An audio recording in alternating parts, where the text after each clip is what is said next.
Hello, welcome to another video from Avenue X looking at Chinese drama in the past week. I thought this week was going to get better. I was wrong. It's not as bad as last week, but barely. Let's start with two dramas that kind of had the same thing happening to it during this week. They are both period dramas. They are both initially set to be airing on the 18th or the 19th, and they start to promote slowly. When the day comes, they got pulled off, and both dramas announced publicly that it is due to technical problems. You always know it's not because technical problems. It means last moment before this drama can go live, it didn't get the green light. As for why, you can only speculate. These two period dramas are, first, a has been put up on the shelf for years, hasn't aired period drama that I honestly haven't heard about before, called 岁岁青莲, English title Blooming Days, and it's led by He Rundong and He Hongshan. A kind of domestic 宅斗 drama that is definitely not the encouraged genre drama right now in China. That one was initially scheduled for May the 18th, and when the day comes, technical problem. The other one just happened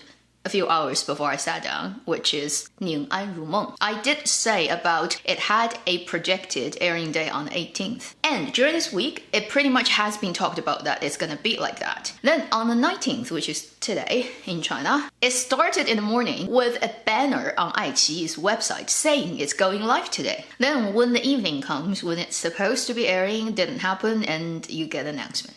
They may air very soon, a couple of days later when something gets sorted out that it can come out, or never, who knows. All we can do as audiences is just sit and wait. Then we do have two dramas that have been scheduled. One should go live on the 20th, the other one on the 21st. First one going on 520 I Love You Day in China is a contemporary drama called 正好遇见你. English title, Hi Producer. Yesterday during my live stream, somebody did mention this drama. It's a Yuzheng contemporary drama, and it does feature Zhang Nan, which is one of his hottest female lead actors right now. Then it also features Guo Xiaodong, Li Xiaoran, Sun Yihan. I think most of my audiences have watched the Sun Yihan and Zhang Nan drama, the two girls leading drama. As the title suggests, it is about a group of people who work for a production of a television or web series program. Behind the scenes story of this program and the people involved, it is to do with Forbidden City, to do with history, artifacts, all the knowledge type of program, which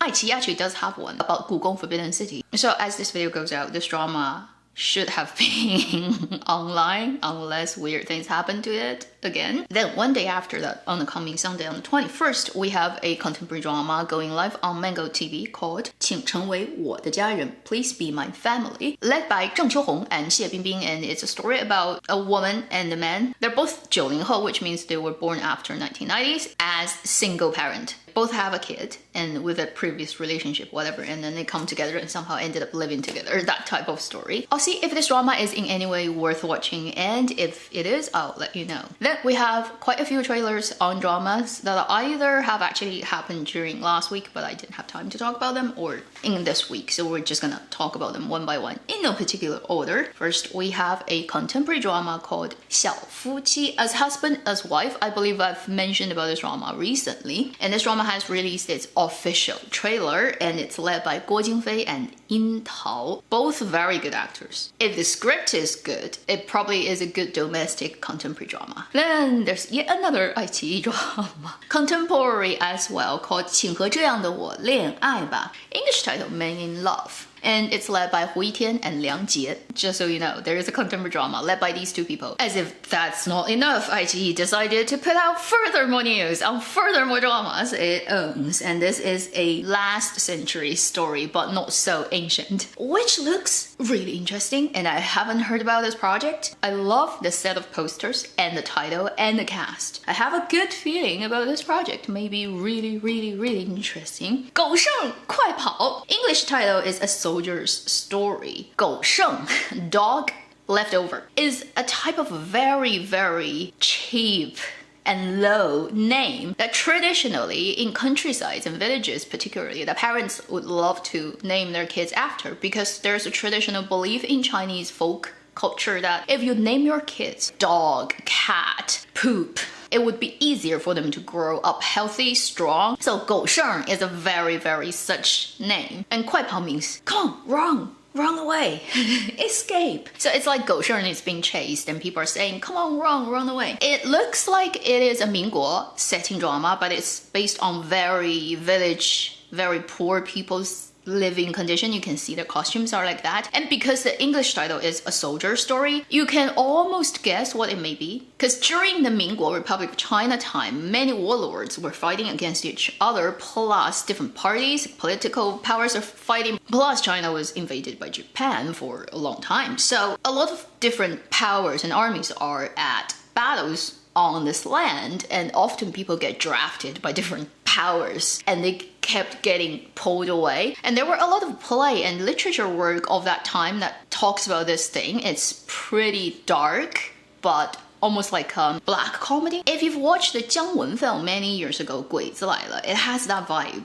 Looks like a really interesting project, a black comedy of that time. It's actually gonna focus on the bottom of the society. People, unlike most of the 民国 drama these days, are all about ladies and 银旗袍. And the other thing that makes it looks really good is it features proper actors, not traffic actors. Jiang Long is the male lead, and he's been doing really well in recent years in a lot of comedy shows, and he's one of those actors I consider to be a serious proper actor than any popularity actor. Then it also features queen level actors such as Qin Hailu. Another super interesting project these days can only happen on iQIYI. You just cannot see Tencent, Youku, and Mango ever making this type of project. Another thing that I'll be looking forward to. Then we have a couple of licenses that have happened during this week, meaning those dramas are ready to air. First one is the second season of Youngblood, 大宋少年志. Whenever Mango decides to put it out, it will put it out, and I just don't see why it doesn't happen before summer, or at least during summer. The other one that got licensed is called 欢颜, which I've mentioned briefly, and I think they've previously released a short trailer that looks really sexy. English title is Fearless Blood, and it's an ensemble drama of, I think it has an element of espionage, but also an element of black comedy mixed together, and it's led by a crazy cast. 董子健, 张译、张鲁一、吴晓亮、廖凡、田雨、佟丽娅、任敏、苏晓彤. Would have to check out when it goes live and see if it's worth watching type of drama. Moving on, yeah, we have more, a lot more. Talking about dramas that have wrapped during this week. First is the 相思令, Everlasting Longing, a period drama that I've talked about previously, led by Angelababy and Song Weilong, Yang Ying and Song Weilong. They've released their rapping video, a little bit footage of the drama and the vibe of it, the looks of the characters, and what type of drama it may be.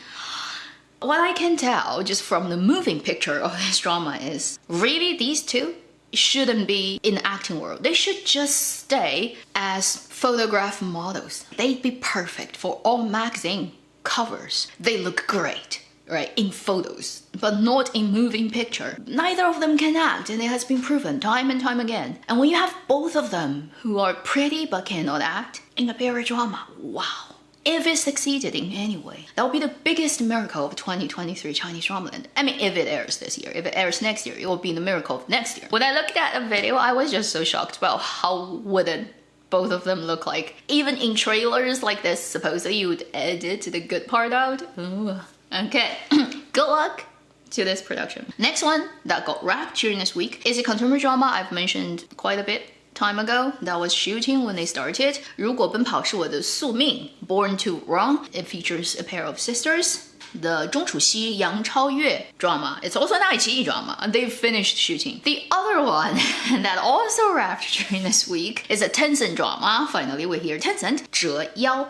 Prisoner of Beauty. I've talked about this project when they started. It's a Liu Yuning and Song Zuar led period drama, also featuring He Hongshan. So this drama also released a rapping video, also pretty much like the Everlasting Longing, showing you the characters, the way they filmed it, and a couple of shots from the actual drama, what it may feel like. During the shooting of this drama, a couple of Song Zuar's styling have come out on internet and got really popular and really liked. She's really good looking. That's one thing probably people would be looking forward to when this drama airs. The other thing is, I hope this drama can use their own voices, because I think for the three leading roles, they cannot do that pretty well themselves. Then we have to talk about a couple of dramas that have started shooting during this and last week. First is a drama called 纵然. Don't think it has an English title yet. and it is contemporary drama, mango television drama, led by Liang Jie and Guo Junchen. And the setup will remind you of the Korean drama Signal, which is two people living at two time 10 years apart, getting a cell phone on a meteor shower night, and somehow they can talk to each other. Because of that, they start to manipulate timeline and change things, and they realized at the end that to get out of the problem they are in, they have to kind of make a big sacrifice. Probably it wouldn't be a criminal case focused drama like Signal. The main characters are policemen and policewomen. This didn't say it has anything to do with criminal cases. It may just be two civilians, but the other ideas about two people living a decade apart is not unusual in dramaland. For this type of drama, right, it always depends on how good the script is. The other drama that has started shooting is the second season of Bouluo Continent. This time they changed the lead actors to Zhang Yuxi and Zhou Yiran. It would also feature people such as Chen Muchi from Starry Love and Kong Xue'er. She is an idol, I believe, turned actress. I do have to say, Zhang Yuxi really is very pretty, and her styling does look very close to what people would hope her role, if played by a real person, would look like compared to animation. So let's see how this one is gonna turn out. Also, a period drama started shooting during this week. We have very little news on exactly what it is, but the title is 锦绣安宁, English title unknown yet, and it's led by Zhang Wanyi and Ren Min. As for more information on that project, we probably will find out more about it as time goes on. We have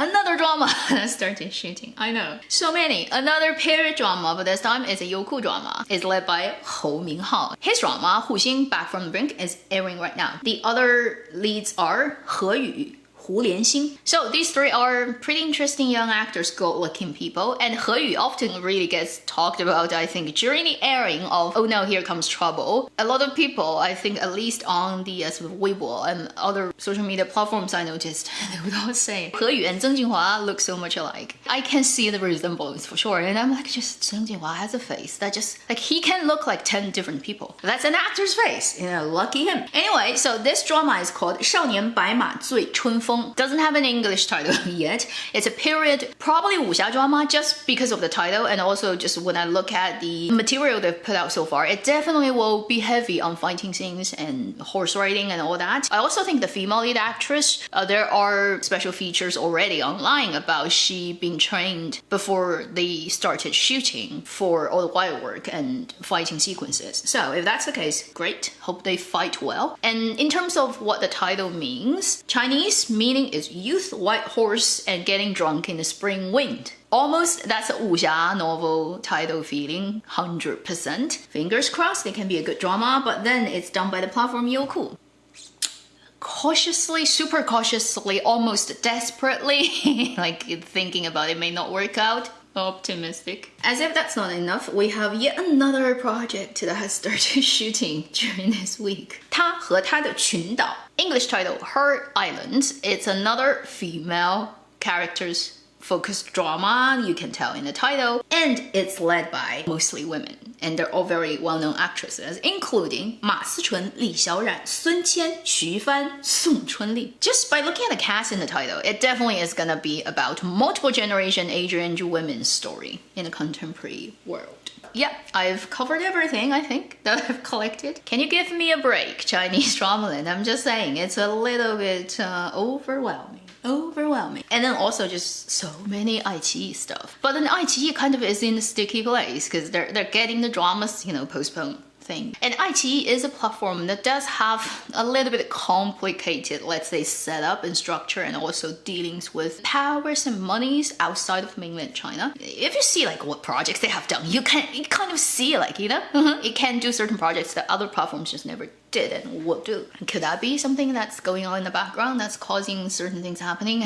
All speculation, but politics is always important, and it's in everything, unfortunately, in this world. Okay, so for this platform, it had actually already had a couple of red tape and problematic things in the past of their shows, and the people who are in charge of those shows hope they can get out of a sticky situation soon, because I do feel they still have the best diversity of projects and interesting things going on, and really you can tell it's led by a team of people who actually care about content making, and they're interests are actually primarily in making interesting content instead of other things. So I honestly do hope that most of the interesting projects I've talked about last week and this week that are theirs can come up smoothly and safely. Oh, and just in case you weren't at the live stream yesterday, I did have a couple of really cute things of, oh no, here comes trouble in my shop now. So that should conclude this week's also ridiculous amount of information on Chinese dramaland video. Thank you for watching New X. I'll see you in my next video. Meanwhile, live long and happy drama watching.